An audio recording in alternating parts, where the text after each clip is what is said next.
जय हिंद साथियों, स्वागत है आपके अपने परिवार गांव की पाठशाला में। आज की इस नए वीडियो में हम लोग बात करेंगे बिहार स्पेशल के एक महत्वपूर्ण टॉपिक, जो वहाँ से आपको क्वेश्चन बहुत सारे देखने को मिलते होंगे प्रीवियस ईयर में। तो बात करेंगे उसी टॉपिक पर, जैसे कि बिहार में आने वाले विदेशी यात्री से संबंधित यहाँ से क्वेश्चन आपको जनरली कुछ ऐसे क्वेश्चन देखने को मिलते होंगे कि जैसे मेगास्थनीज किसके कार्यकाल में आए थे, उनके द्वारा कौन सी बुक की रचना की जाती है। वहीं बात करें कि हर्षवर्धन की कार्यकाल में कौन आता है, उनके द्वारा कौन सी यात्रा वृत्तांत की रचना की जाती है। तो कुछ ऐसे कुछ क्वेश्चन आपको जनरली देखने को यहाँ से मिलेंगे। ऐसे क्वेश्चन हैं जो कुछ जनरली अगर एग्जामों में आते हैं तो गलती होने के चांस काफ़ी होते हैं। तो आज की इस वीडियो के माध्यम से हम लोग डिटेल में डिस्कशन करने वाले हैं। तो शुरुआत करते हैं इस सेशन का पहला क्वेश्चन क्या कहता है। जैसे पहला क्वेश्चन कह रहा है, मेगास्थनीज किसके दरबार में भारत आया था। तो घनानंद के, महापद्म नंद के या फिर चंद्रगुप्त मौर्य के या अशोक के। तो इस प्रश्न का जो सही उत्तर होगा वो हो जाएगा चंद्रगुप्त मौर्य। बात करें चंद्रगुप्त मौर्य के, पहले तो चंद्रगुप्त मौर्य के कार्यकाल की ही बात कर लेते हैं। तो चंद्रगुप्त मौर्य की कार्यकाल की बात करें तो इनका जो कार्यकाल था, यानी मौर्य वंश का जो कार्यकाल था जनरली, तो मौर्य वंश का जो कार्यकाल था 322 ईसा पूर्व से लेकर के, यानी 322 ईसा पूर्व से लेकर के 298 ईसा पूर्व तक मौर्य वंश का कार्यकाल था। वहीं बात करें कि चंद्रगुप्त मौर्य किसको हराकर और कब गद्दी पर बैठे थे। तो चंद्रगुप्त मौर्य चाणक्य या कौटिल्य प्रधानमंत्री कहे, या उनके कौटिल्य के सहयोग से घनानंद को पराजित करके, यानी नंद वंश के अंतिम शासक घनानंद को पराजित करके चंद्रगुप्त मौर्य गद्दी पर जो बैठते हैं वो बैठते हैं, कब बैठते हैं, 322 ईसा पूर्व में। यानी यहाँ से जनरली यही क्वेश्चन उठता है कि किसको हराकर और कब बैठते हैं। तो 322 ईसा पूर्व में गद्दी पर हराकर बैठते हैं।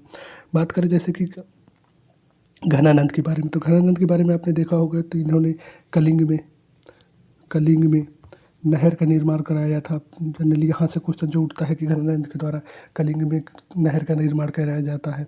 वहीं बात करें सबसे लालची और क्रूर शासक थे। अगर बात करें कि सिकंदर का आगमन किसके कार्यकाल में हुआ था, तो सिकंदर के आगमन इन्हीं के कार्यकाल में हुआ था। सिकंदर के आगमन इन्हीं के कार्यकाल में हुआ था। कब हुआ था, क्योंकि यहाँ से भी आपको क्वेश्चन देखने को मिलते होंगे। तो 326 ईसा पूर्व, यानी सिकंदर का जो भारत आगमन हुआ था वो आपको देखने को कई बार एग्जामों में भी प्रश्न के रूप में देखने को मिलता हो। तो 326 ईसा पूर्व में आए थे। बात करें अब जनरली आपसे यहाँ से क्वेश्चन क्या उठता है कि पोरस, आप लोग कमेंट करके बताइएगा कि सिकंदर और पोरस के मध्य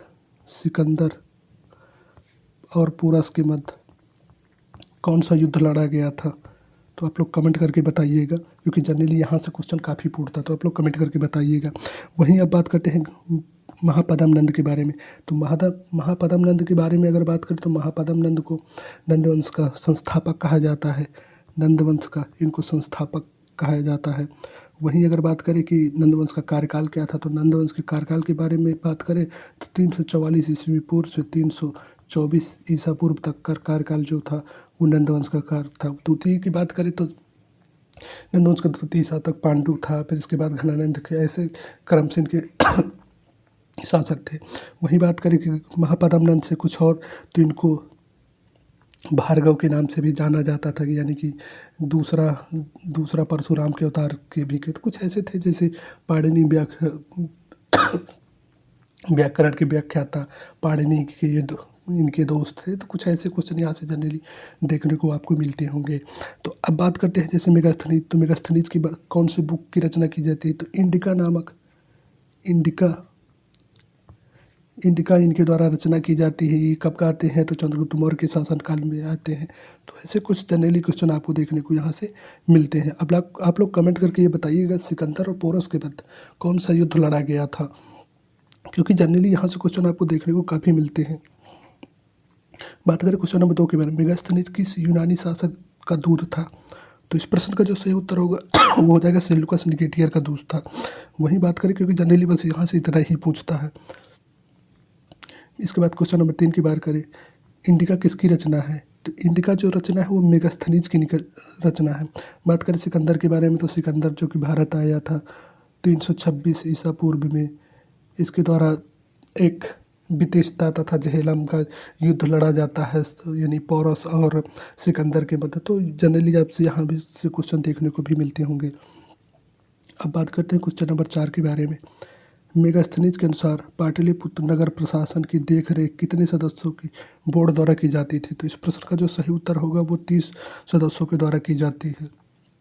बात करें क्वेश्चन नंबर 5 के बारे में।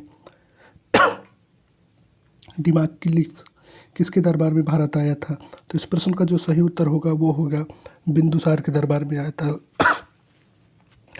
वहीं बात करें क्वेश्चन नंबर 6 के बारे में। क्वेश्चन नंबर 6 के प्रसिद्ध चीनी यात्री फाहियान किस वर्ष भारत आया था? तो इस प्रश्न का जो सही उत्तर हो जाएगा वो 399 ईस्वी में आया था। वहीं बात करें कि यहाँ से जनरली आपको ये भी पूछता है कि फाहियान कौन सी शताब्दी में आए थे? तो शताब्दी की बात करें तो चौथी शताब्दी हो जाएगा। वहीं बात करें वर्ष की बात करें जैसे पूछे तो वर्ष 399। कुछ ऐसे क्वेश्चन आपको जनरली यहाँ से देखने को मिलते होंगे।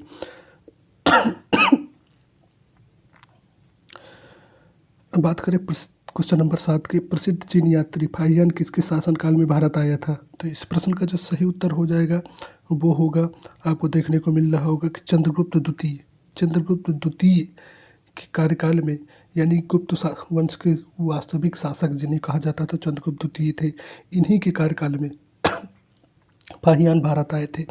अब बात करके हैं धर्मपाल के बारे में। धर्मपाल के बारे में आपने सुना होगा कि विक्रमशिला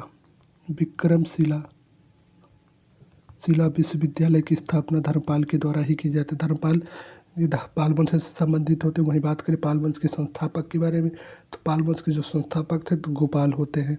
हर्षवर्धन के बाद में इसमें आगे क्वेश्चन में दिया गया है, वहाँ हम लोग डिटेल में इसका डिस्कशन कर लेंगे। अब जैसे बात करते हैं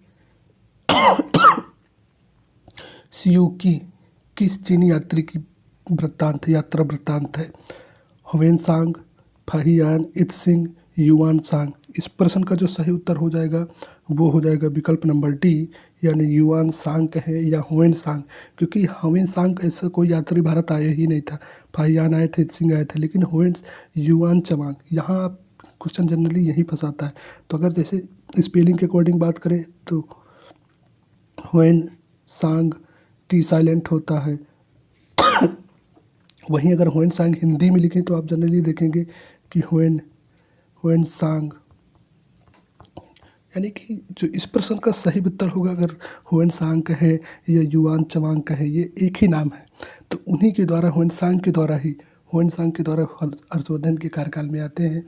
ये चीनी यात्री होते हैं। इन्हें यात्रियों को राजकुमार भी कहा जाता है, शाक्य मुनि कहा जाता है, कुछ ऐसे नामों से भी इनको जाना जाता है। तो जो इस प्रश्न का उत्तर हो जाए वो हो गया विकल्प नंबर डी, यानी युआनसांग या ह्वेनसांग थे, क्योंकि ह्वेनसांग नहीं था। यह एकदम श्योर रहिए कि ह्वेनसांग जैसे कोई यात्री नहीं आया था भारत। फाहियान नहीं थे, इत्सिंग जैसे आए थे। तो यहाँ का जो सही विकल्प हो जाएगा वो विकल्प नंबर डी हो जाएगा। बात करते हैं क्वेश्चन नंबर 9 के बारे में।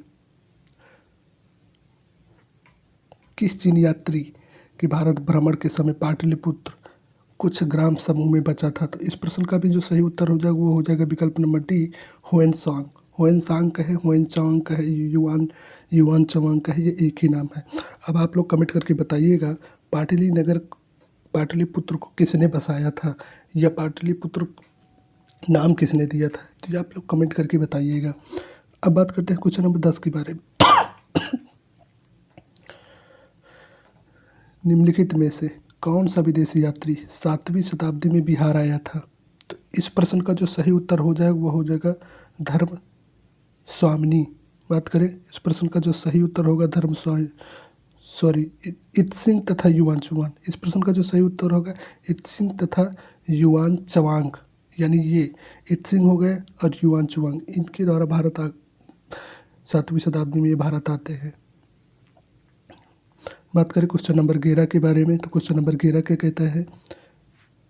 बख्तियार खिलजी के अभियान के बाद निम्नलिखित में से कौन सा विदेशी यात्री नालंदा आया था? तो इस प्रश्न का जो सही उत्तर हो जाएगा वो हो जाएगा धर्मस्वामिनी। वहीं बात करें नालंदा विश्वविद्यालय के बारे में तो नालंदा विश्वविद्यालय की जो स्थापना की थी वो कुमारगुप्त के द्वारा की जाती है। कुमारगुप्त गुप्त वंश के शासक थे कुमार गुप्त, इनके द्वारा ही नालंदा विश्वविद्यालय की स्थापना की जाती है। वहीं 1203 ईस्वी बख्तियार खिलजी के द्वारा नालंदा विश्वविद्यालय को कहीं न कहीं ध्वस्त कर दिया जाता है।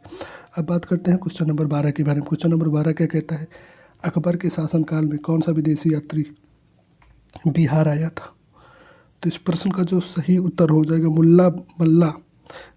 मल्ला तकिया आया था, यानी विकल्प नंबर सी मल्ला तकिया आया था। बात करें कि क्वेश्चन नंबर 13 के बारे में, निम्नलिखित में से किस विदेशी यात्री ने अपने यात्रा वृत्तांत में पाटलिपुत्र को जन्नतुल कहा था? तो अब्दुल लतीफ, मल्ला बहानी, मल्ला तकिया, मोहम्मद सादिक। तो इस प्रश्न का जो सही उत्तर हो जाएगा वो हो जाएगा मल्ला बहानी। वहीं बात करें क्वेश्चन नंबर 14 के बारे में, मिर्तुल अहवाल किसका यात्रा वृत्तांत है? तो इस प्रश्न का जो सही हो जाए मल्ला बहानी का। वहीं बात करते हैं क्वेश्चन नंबर 15 के बारे में, बिहार आने वाला पहला अंग्रेजी यात्री कौन था? तो रॉल्फ फिच, यानी फिच। बात करें किसके शासनकाल में आए थे? तो अकबर के शासनकाल में आए थे। इनके द्वारा ही अकबर को पहली बार समुद्र यानी गुजरात युद्ध के समय या गुजरात अभियान के समय इन्होंने ही सबसे पहली बार ये अकबर को समुद्र के दर्शन कराए थे। वही बात करें कि मनुची के बारे में, तो मनुची कौन थे? ये औरंगजेब के शासनकाल में आए थे। तोपची थे। तोपची मतलब तोप चलाने वाले थे। जनरली कुछ यहाँ से ऐसा ही क्वेश्चन पूछता है। वही बात करें क्वेश्चन नंबर 16 के, निम्नलिखित में किस विदेशी यात्री ने अपने यात्रा वृत्तांत में पटना की आबादी 2 लाख बताई थी? तो इस प्रश्न का जो सही उत्तर हो जाए वो हो जाएगा मैनरिक ने। मनुची औरंगजेब के शासनकाल में आते हैं, ये तोपची कहलाते हैं। वहीं बात करें रॉक फिच में, ये अकबर के शासनकाल में आते हैं। वहीं कैप्टन हॉकिंस, आपने सुना होगा कैप्टन हॉकिंस ये आए थे। अगर बात करें जहांगीर के शासनकाल में, जहांगीर के शासनकाल में। वहीं अगर बात करें, आपको क्वेश्चन देखने को मिलता होगा टॉमस रो। जनरली आपको क्वेश्चन जो यहाँ से देखने को मिलता होगा, पहली बार जो छूट प्राप्त करने वाला है, यानी व्यापारिक छूट जो प्राप्त करने वाला है जहांगीर से, वो टॉमस रो ही होते हैं। तो कुछ ऐसे क्वेश्चन आपको यहाँ से जनरली देखने को मिलते होंगे। तो आई होप कि आपके यहाँ से जो भी क्वेश्चन यानी डाउट होंगे वो सारे क्लियर हुए होंगे। तो आज की वीडियो में फिलहाल इतना ही रखते हैं। मिलते हैं नेक्स्ट वीडियो में कुछ नई जानकारी के साथ। तब तक के लिए जय हिंद, जय भारत।